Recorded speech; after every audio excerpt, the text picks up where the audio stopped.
अथर्गलास्तोत्रम्। ओम् अस्य श्री अर्गलास्तोत्रमन्त्रस्य विष्णोर्ऋषिः अनुष्टुप् छन्दः श्रीमहालक्ष्मीर्देवता श्रीजगदम्बा प्रीत्यर्थे सप्तशती पाठाङ्गत्वेन जपे विनियोगः। ॐ नमश्चण्डिकायै। मार्कण्डेय उवाच ॐ जयन्ती मङ्गला काली भद्रकाली कपालिनी दुर्गा क्षमा शिवा धात्री स्वाहा स्वधा नमोऽस्तुते। जय त्वं देवी चामुण्डे जय भूतार्तिहारिणी जय सर्वगते देवी कालरात्रि नमोऽस्तुते। मधुकैटभविद्रावि विधातृवरदे नमः। रूपं देहि जयं देहि यशो देहि द्विषो जहि। महिषासुरनिर्नाशी भक्तानां सुखदे नमः। रूपं देहि जयं देहि यशो देहि द्विषो जहि। रक्तबीजवदे देवी चण्डमुण्डविनाशिनी। रूपं देहि जयं देहि यशो देहि द्विषो जहि। शुम्भस्यैव निशुम्भस्य धूम्राक्षस्य च मर्दिनी। रूपं देहि जयं देहि यशो देहि द्विषो जहि।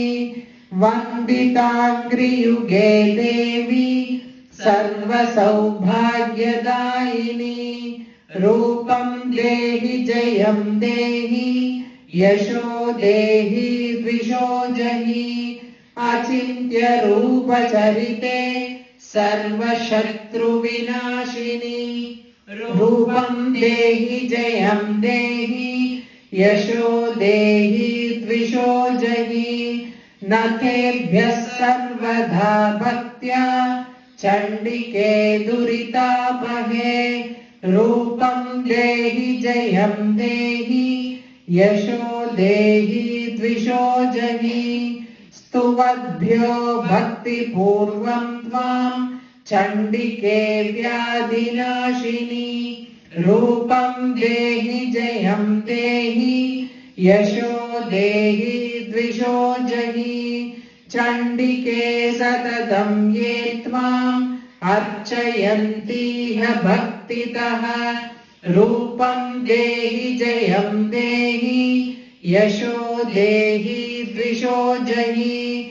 देहि सौभाग्यमारोग्यं देहि मे परमं सुखम्। रूपं देहि जयं देहि यशो देहि द्विषो जहि। विदेहि द्विषतां नाशं विदेहि बलमुच्चकैः। रूपं देहि जयं देहि यशो देहि द्विषो जहि। विदेहि देवि कल्याणं विदेहि परमां श्रियम्। रूपं देहि जयं देहि यशो देहि द्विषो जहि। सुरासुरशिरोरत्न निगृष्टचरणेऽम्बिके।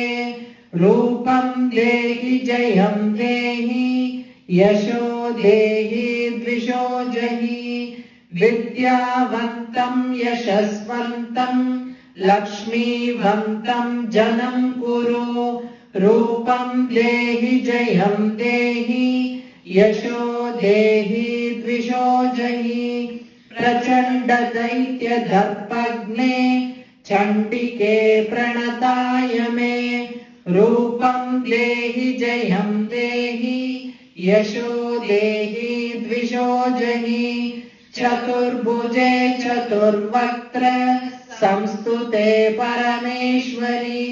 रूपं देहि जयं देहि यशो देहि द्विषो जहि कृष्णेन संस्तुते देवी सश्वद्भक्त्या सदाम्बिके रूपं देहि जयं देहि यशो देहि द्विषो जहि हिमाचलसुतानाथ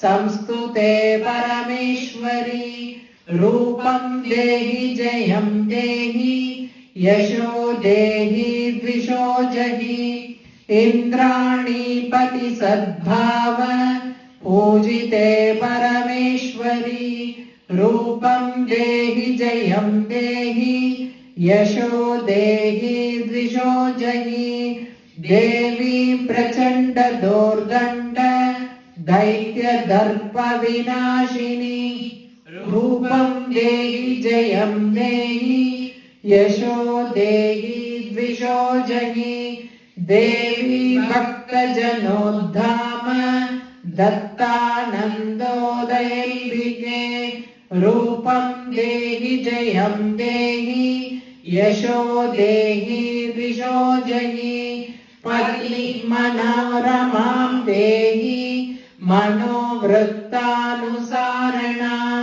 तारणां दुर्गसंसार सागरस्य कुलोद्भवाम् इदं स्तोत्रं पठित्वा तु महास्तोत्रं पठेन्नरः स तु सप्तशती संख्या वरमाप्नोति सम्पदाम् ॐ